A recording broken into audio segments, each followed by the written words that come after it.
How would you feel if your cartoon creations came to life and were fully sentient with some trying to kill you? Let's have a quick talk about Bendy and the Ink Machine.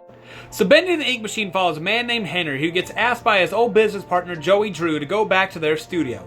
When he goes back to the studio, things are not right, and there is a demon version of his little ink demon here running around causing chaos amongst all other sorts of things. So Bendy the Ink Machine's a very fun game. I got this game years back from my niece originally and played it, 5-6 years ago with her, and I haven't touched it since. This year I wanted to play it, and then I played it, and I can say it's still a good game. It has its flaws, don't get me wrong. Its quote-unquote combat to it is very weak, probably one of the weakest aspects of this game.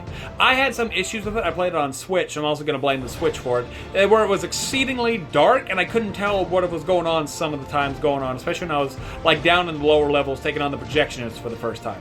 But this is still a very fun game. I like the lore that goes into it. It absolutely had a lot put with all of it that I think there's even 2 games. I know there's Bendy and the Dark Revival, but I think there's a somewhat half sequel to this that follows Alice. I could be thinking the exact same thing.